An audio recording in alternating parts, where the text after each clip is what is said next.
misy ny afatra izay ampitaina tao anatin'izay fotoana andoam-pirenena izay. Ny afatra apetraka amin'ny vato nefa, ny vato mora mikoro. Ny afatra apetraka amin'ny hazo, ny hazo mora boboka. Ny afatra apetraka amin'ny bozaka, ny bozaka mora mirehitra. Fa ny afatra apetraka amin'ny manantsaina, voaray manam-panahy. Koa misy ny fandraisam-pitenenana izay horaisin'ny Premier Ministre lehibe ny gouvernemanta, horaisitsika mitehaka amin'ny revidrevitra izy tompoko amin'ny afatra ty mampitaina.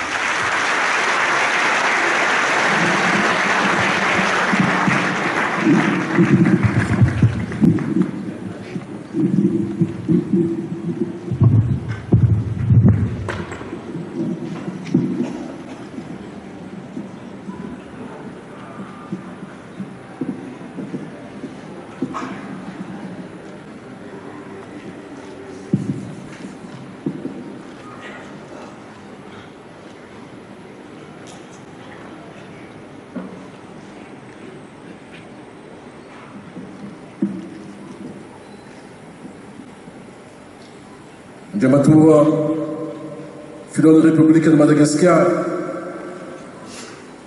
Andriamatoa filohan'ny République teo aloha, Amiral Didier Ratsira, tompoko lahy sy tompoko vavy. Totosa soamantsara ny fihoandom-pirenena mikasika ireo nosy malagasy araka ny toromarika avy aminao Andriamatoa Filoha. Naniry tokoa matsy anao Andriamatoa Filoha ny mba hiaino ny feon'ny vahoaka malagasy tsy vaky volo satria zava-dehibe loatra izay rehetra mahakasika ny fiandrianam-pirenena ny Madagasikara malalatsika. Dinika nosy malagasy sampitao ny hevitrao, izay no antso nataontsika tamin'ny vahoaka malagasy manerany nosy. Ary maro tokoa repi-tanindrazana nanona ny antso. Nizotra ampilaminana sy ampiralahina ny fifanakalozana rehetra. Eny, samy manana ny fijery ny mpandray anjara. Kanefa ny hevitry ny maro matakadavitra ary ny zava-dehibe dia ny namelana ny tsirairay aneo zany ankahalalana. Noenona ny hevitry ny rehetra ka naravina mba ho lasa tota-kevitra, azo tandrana sy azo ampiarina. Araka ny nambarako tamin'ny lanonam-panokafana dia sambany teo amin'ny tantaram-pirenena no nisy fiantsoana ny olom-pirenena sy famondrona ny lafike rehetra mba hiary dinika ny momba ireo nosy ireo. Tiako ny mbola manamafy amintsika hatrany fa izao no tanteraka dia noho ny finiavana avy aminao Andriamatoa Filoha dia ny ampiray ny vahoaka malagasy manoloana ny fanambogoavana miandratsika dia ny famerenanareo nosy ireo eo ambany fiandrianan'ny Madagasikara. Andriamatoa Filoha tompolasy tompoko vavy, amin'ny ankapobeny dia azo lazaina fa tsapan'ny mpizaika rehetra ny mahazava-dehibe ny asa natao teto. Tao anatin'ny fifanajana sy firaisampo no nanatanterahana ny dinika rehetra ary dia manoditra fisaorana eram-po eran-tsaina anareo mpandeha-anjara rehetra ny tenako tamin'ny fahendrena naseonareo ka natongavana soamantsara amin'izao fotoana famarana ny dinika izao. Ny firenena ray manontolo tokoa tsy nanavana n'izaniza no niaran'ny salahy sy niaran'ny entana ka nampiseho teo mason'izao tontolo izao ny fitiavan-tanindrazana sy ny firaisan-kina ary indrindra ny fasahiana sy ny fijoroana fitakiana ny rariny sy izay heverina fahazony sy anjarany vahoaka malagasy. Andriamatoa Filoha tompoko lahy sy tompoko vavy, araka ny hita sy tsapa dia nahitam-bokatra mavenim-bolo ary mahakasika ny sehatra maro ny fifanakalozan-kevitra ny tanterahana teto nandritra izay 3 andro izay. Atsahiviny fanisa efitra ny atrikasy ny tanterahana ka niompana indrindra tamin'ny fifandraisan'ireo nosy ireo amin'reto loahevitra reto: ny fiveloman'ny malagasy, ny taranaka mifandimby, ny fandriam-pahalemana ary ny fiandrianam-pirenena.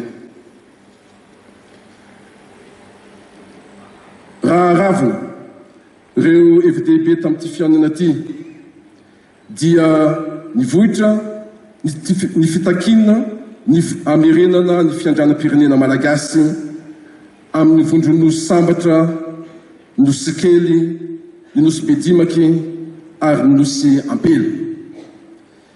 Mahatsapa ihany koa ny rehetra fa zavy fitakina zany dia mila fandraisana andraikitra avy amin'ny malagasy tsy vaky volo sy nisy nambaratongany. Voalohany amin'izany ny serasera sy ny fanentanana, ampafantariny bebe kokoa ny mpiray-tanindrazana ireo nosy ireo. Isan'ny sosikevitra natolotry ny mpizaika ihany koa ny fampidirana ireo nosy ireo ao amin'ny lalam-panorenana, ao amin'ny fandarin'ny mpampianarana, ao amin'ny saritany Madagasikara sy ny fampiasana zany amin'ny filazana ny toetrandro. Eo amin'ny sehatra ara-diplomatika dia mihevitra ny mpizaika fa tokony dinina sy faridina indray ny fandraisana sy ny fomba fiaraha-miasa amin'ny firenena hafa sy ny fikambanana resan'ny pirenena sasany, ka imasoana ny tombotsoan'ny tanindrazana tany janaka.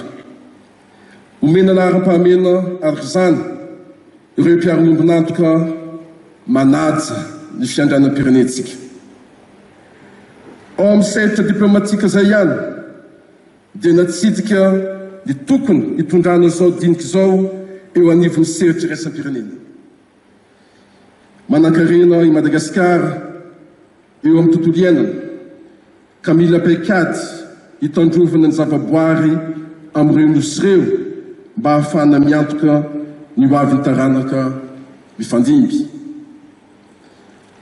Avaozina sy amafisina ny lalàna feno fitrandrahana ny arena voajanahary mba ho lovain-jafy. Tokony anana tahirikevitra feno mampafantatra ireo nosy malagasy ireo isika. Ohatra amin'izany ny fanaovana tombana ara-toekarena mahakasika ireo nosy ireo. Eo amin'ny lafiny fiarovam-pirenena kosa dia fanokanana tetrapoly, ikarakarana sy tany sy ny nosy ary fampitaovana ny tafika no isan'ny sosikevitra natolotra. Andriamatoa filohan'ny Repoblika, tompoky lahy sy tompoky vavy, ireo ny fampidinana tsotsotra ary ny ankapobeny ny sokajy ny kevitra ny vohitra teto amin'izao fihaonana zao.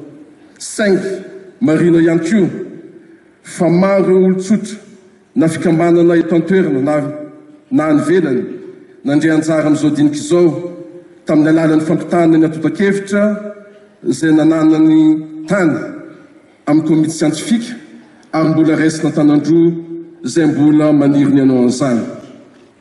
Eto am-pamaranana dia manantitra ny fisaoriny sy fikansitrahana an'ireo mpandray anjara rehetra ny tenako ary mirarantsika malagasy mpiray-tanindrazana rehetra tarian'Andriamatoa filohan'ny Repoblika mba hikapa hitan'ny tonony sy andidy hitan'ny vaniny amin'izao ezika ambony anazao.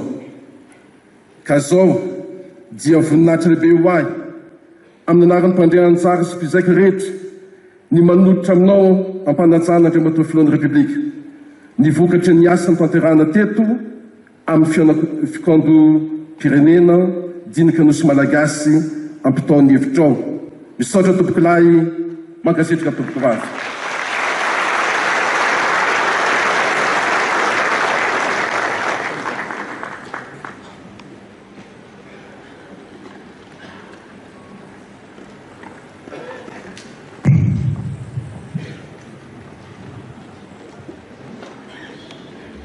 Tolorana fisaorana ny praiminisitra lehibe ny gouvernemanta napita izay zavatra izay asitsika tehaka amin'ny fijery tompoky lahy tompoky vavy.